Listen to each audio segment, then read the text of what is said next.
This is our first look on the brand new Canon EOS R8. Yeah, and this camera actually launches today, if you're watching this video on the day that it goes live. And to give this camera a bit of a test, a test of its all-round capabilities, we went out to Action Padel at Century City here in Cape Town. And there were some fast-moving guys, faster-moving rackets, and a general sense of action around the whole thing. And we saw what this camera was all about. Let's quickly run through some of the headline specs on the R8. First up, the sensor. It's a 24 megapixel full-frame chip. It is powered by Canon's Digi-X processor. So it's pretty much the same like the R3. Yeah. Now, you can shoot a burst rate of up to 40 frames per second. Obviously, that'll be in your electronic mode. You also have all the fancy autofocus technology that we get, again, even in the R3. So that'll be your human tracking, animal, vehicle, you name it, everything is in there.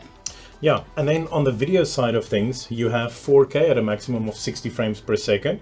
Also 30 and 25 included there as well. And then you have Full HD all the way up to 180 frames per second within this unit. Now that can all be recorded in H.264 and H.265. If you're running H.265 and the 4K 60, you're looking at around about a 340 megabit per second encoding rate on it. So not the most robust file, but pretty decent, perfectly suitable for nice editing on that. You also have Canon's C-Log 3 available to you, and we all know that is absolutely excellent, nice and flat, lovely to grade on that unit. And then of course, in terms of your actual encoding, you're looking at a 10-bit 422 sampling on the unit, and that can also be output via the HDMI port. Again, 10-bit 422 into an external recorder. So when you pick up the R8, there's definitely a feel of where this will sit in Canon's lineup. It has kind of like an RP/R body kind of feel to it. And you kind of get the same when you look at the battery of this unit. Yeah. This is using an LPE17 battery, same as the RP. Something that is really cool on this is the dedicated photo and video dial. That seems to be quite a common feature we see in cameras lately these days. And then obviously you have your flippy screen. That's pretty standard as well. Now on the other side of the unit, you have a dedicated on-off lock switch, which I really actually enjoyed. Flip it into the lock position and none of your settings can be changed. Very functional, very nice to have. Everything else pretty standard. Mode dial over here, 2 setting dials, everything you'd like, some custom buttons, pretty standard stuff. No joystick on the rear for your thumb, and we'll talk about that in the shooting experience. And then a little bit of a gripe for me personally for a camera in this range, and it lives here by the battery, is a single SD card slot. Now this body is magnesium alloy and has some weather sealing. To what extent, we're not 100% sure. No. This is just according to Canon spec sheets. You've got all the ports you need on cameras these days. You've got your micro HDMI, USB-C, headphone out, microphone input. It's pretty standard. Now, on this unit, they also have the brand new multi-port shoe, which will allow you to fit either their new flash system and also the XLR adapters, which is great if you need 2 channels of audio. Now, as I said in the beginning of the video, we went out and we shot some guys doing Action Padel. My first time actually seeing it. Yeah. It looks like a super fun sport. And I even slapped a ball around a little bit with one of those paddles. Not the most athletic oak, obviously, but it was fun nonetheless. Now, we picked that specifically because of this camera's claim to doing that 40 frames per second burst. So while it's not necessarily marketed as a sports camera, it is kind of almost filling that role as like the entry-level full-frame camera in their market now. And I mean, it has to be able to do a little bit of everything. So we shot some action, we shot some portraits. Some of it was in really harsh lighting conditions. And I mean, from my side, this thing kind of performed. Like, it really, really beasted it. And the first thing I'm going to talk about is that autofocus performance.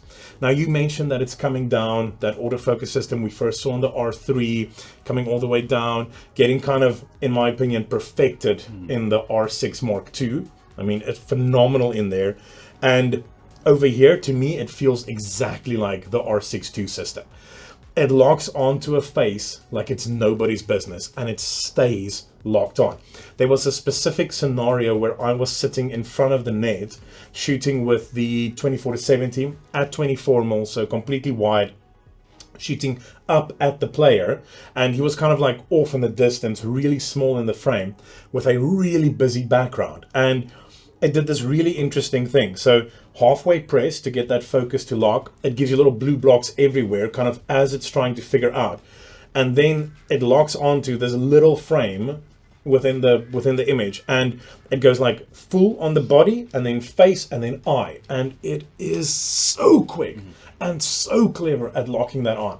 And from that point you can just shoot, and it just stays stuck there, and it's exactly the same shooting video. It is, again, oof, it's really competing for the best autofocus system on the market. Yeah, I think we kind of also spoke about this in sort of our predictions for what we wanted with cameras. Yeah. We said we wanted a sort of entry-level full frame with high speed. And when we looked at the specs of this, we were thinking, okay, 40 frames, there must be some kind of cripple or some kind of crop. But no, there isn't. Yeah. The autofocus speed is still superb when you're shooting at that frame rate, which is great to see in a unit coming in at this sort of range. Now, talking about image quality, I think coupled with the autofocus, shooting on that 24 megapixel sensor and the DigicX processor, the image quality and low light performance you get out of this unit is really great as well. Yeah, and I mean, it's something that we see with all of these cameras now, and I'm so happy to see it. Like, no more do you get kind of entry into the range, but the features aren't quite there, and some stuff has been removed. I really like what they're doing. Give me the autofocus. Give me that speed, because that's just software. You know, there's no reason for the camera not to have at least that autofocus performance. Give me that, and I'm so happy to see it. And yes, the image quality out of it, that's great. excellent. Yeah. Perfect. Very similar to the R6 Mark II. Very, very similar. I don't know if it's the same sensor, if it's a different sensor. Don't really have confirmation on that. But the images to me looked very similar. The dynamic range is really good out of it. There was really no complaints. The fine detail pickups. I think you shot a couple of portraits of the guys after they played. And like, if you punch in, like you see like the little sweat, the little like pores on their skin. That's just good. Now, jumping to video, something that really stood out to me was the slow-mo processing. There was a shot Matt did with the ball hitting the net and just seeing like the wind ripple through that net. It is so good and so crispy. Yeah. Now, I think overall hardware in this unit is perfect. 100%. It hits the mark solid. Now, a lot of positive points, but we probably do have to talk about maybe some one or two problems with the R8 that we kind of feel where they've sort of missed one or two things. It's not many though, but I think it's definitely something where both of us picked it up immediately, and that was for me the joystick. Not having a joystick to quickly manipulate your autofocus points around was kind of like not a great thing to have in the camera. Yeah, absolutely. Now, we know that it does the same thing as all the other cameras in this range, where if you're holding it, you can kind of manipulate it on the screen, you know, using your thumb. And I'm sure that works for a lot of people. For me, for example, it doesn't, because I shoot left eye dominant. So the moment I bring it up, that whole part of the screen is covered by my face. And it's just never been a natural thing for me, which is why I really like having that joystick to quickly move your zones around, quickly change your focusing. Even to go through a menu, I like having the little joystick. And having that missing is definitely a bit of a negative for me. The other thing that I find that doesn't sit well with me is a camera in this range. Once you go full frame, there is an expectation that it is a professional camera, a camera made for the professional market, something that somebody can go out and use on a shoot. And for that, I want 2 card slots. I want to be able to shoot redundant. I get it, SD cards are insanely reliable, absolutely, but I feel better when I have redundancy. And to not have that, that's a real negative for me. I would have loved to see that included in there. So carrying on from your comment on the professionals needing 2 card slots, I do want to talk about the battery. Yeah. Because like we said, this is the Canon LPE17 battery, which we find in their entry-level cameras and also in their RP. Now, that will obviously restrict your sort of output in terms of power. Yeah. Canon spec sheet says about 370 shots, more or less. I mean, we were shooting probably more than 600, maybe even 1,000. I mean, this was like we were bursting the whole day. Yeah, with video. We were doing tons of video in various frame rates, in the slow-mo, and the 4K 60. And I think we were actually fine the whole day with just the one battery, to be honest. Yeah, I didn't feel like the battery was an issue at all. Yeah. I was aware of it. Yeah. But I just kept shooting, and I mean, there was still some battery power left when we got back. So it would have been nice to have the LPE6. Yeah. I mean, that's always better to have more power. But yeah, having the LPE17 is not the end of the world. But yeah, LPE6 would have been a little bit better.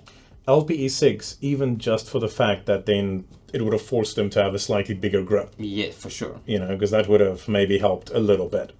Now that you've just spoken about that, the video features on this unit, I just want to touch on that briefly. Now, this camera is definitely aimed at people who do shoot in a more hybrid environment. So you're going to be shooting stills, you're going to be shooting video, a little bit of everything, mixing it in there. And the video features in this unit is really excellent in this segment. So as we mentioned, we do have 4K at 60, we've got full HD all the way up to 180. You have the codecs to work with. You have a fairly robust file when it comes to editing. So your grading potential in it is really excellent. Shooting on that Canon C-Log 3, it's such a nice format to shoot in. It's so nice and flat. The dynamic range that you can pull out of it in post is excellent. And as you'll see from the video clips that we're showing you now, it really delivers solid video performance. Definitely a good step up from what Canon currently has in this segment. There's no cropping in any of the 4K modes. I know in the RP it crops, and the EOS R, the video just wasn't quite where it should have been maybe, but that's also quite an older camera by now. So this really is an excellent performer in that bracket. I was really happy with it. Yeah, there's also no sort of restrictions with autofocus performance in whatever video mode you shoot, which is also great to see a camera in this sort of range. Yeah, and then the other side of it is, even though they have the smaller battery in there, which we thought might be a bit of a point of concern, there was still no heat issues. So just to give you a bit of a background on this, we were shooting, just testing it. So like we're shooting in about a 25 degree environment. That's 25 degrees Celsius. We are in South Africa. And we at 4K 60, we got the sort of like the final overheat time to switch off warning at 28 minutes. Which is very decent for a unit like this with no external cooling, anything like that. So let the camera cool down completely, replace the battery, and then shooting at 4K 25 or 4K 30, the battery died long before there was any heat issues. So I think that got up to about like 50-55 minutes, no problems, no heat issues there. That's pretty good. I'm pretty happy with that. Now the last thing we're going to talk about the R8 is the IBIS. So this actually has no IBIS in the body. Now it does allow you, like most cameras, to have a digital stabilizer in the camera, which obviously will crop your footage, unfortunately. But probably due to the size and the cost of this unit, they wanted to not have that in the camera. So that's probably the reason why. Yeah, I mean, yes, it would have been great to have IBIS, but at the same time, we do understand that as a manufacturer, you have to be able to tier your units somehow. And given all the other things that you get here, that autofocus performance, that speed, that burst rate that you get out of it, the video performance, the stills quality that you get, if it had IBIS as well, you know, what would separate it from the units further up in the lineup? 100%. And yes, it is smaller, it is more compact. If you had to compare it to something like the new RS6 Mark II, that's definitely a more compact camera. So leaving out IBIS, it is what it is, and costs have to be saved somewhere. Otherwise, everything would be expensive and none of us would be able to buy it. Now, looking back at when we were shooting at Action Padel with the Canon EOS R8, there's a lot of positives in this camera. It's probably going to be one of the best sort of hybrids that's available into sort of the first option in terms of a full frame camera. Great video performance, great high speed photography, great image quality out of the sensor.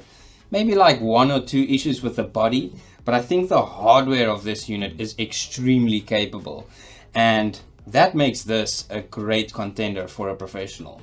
Yeah, absolutely. Now, Canon didn't outright confirm where this unit fits into their lineup, but looking at the specs, we believe it's going to be a replacement for the rapidly aging now EOS RP and EOS R.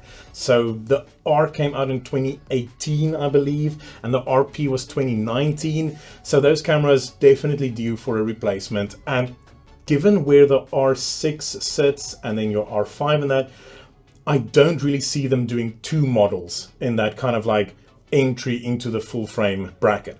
So this would be an excellent replacement to fit right in there. And if that's where they're aiming this camera, then what you have here at what the price might be is phenomenal. Like, it really is. As you rightly said, the balance between the stills performance and the video performance is just right. Nothing feels artificially restricted. Nothing on the still side, nothing on the video side. It really feels like Canon just took something that we have in, let's say, the R6 Mark II, and just, yes, took some features away, but it's physical features. There's no kind of electronic limiting that's going on here. And they just moved it down and is offering it at a lower price point.